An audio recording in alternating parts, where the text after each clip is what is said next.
যারা যারা হচ্ছে বিভিন্ন লিগ গ্রুপে ফিরে আসতে চায়, এতদিন পর্যন্ত ডিসিএসপি নিয়ে আমাদেরকে বিভিন্নভাবে বুলিং করার চেষ্টা করেছে। গতকাল সার্জি সেটির হচ্ছে ক্লারিফিকেশন দিয়েছে, আর ত্রাণ নিয়ে বিভিন্নভাবে গালাগালি করেছে।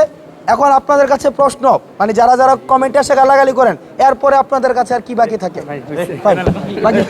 আচ্ছা আচ্ছা অফিসে আচ্ছা আমার একটা বিষয়, ত্রাণ নিয়ে গত 1 মাস ধরে আমাদেরকে মানে প্রচুর পরিমাণ বুলিংয়ের শিকার হইতে হয়েছে।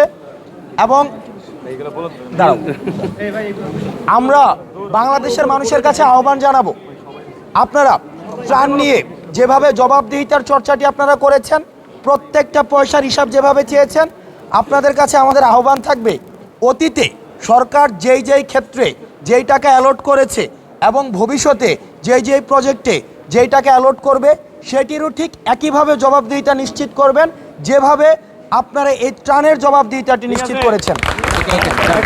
দ্বিতীয় যে বিষয়টি সার্কাস্টিক, যারা যারা হচ্ছে বিভিন্ন লিগ গ্রুপে ফিরে আসতে চায়, এতদিন পর্যন্ত ডিসিএসপি নিয়ে আমাদেরকে বিভিন্নভাবে বুলিং করার চেষ্টা করেছে। গতকাল সার্জি সেটির হচ্ছে ক্লারিফিকেশন দিয়েছে, আর ত্রাণ নিয়ে বিভিন্নভাবে গালাগালি করেছে।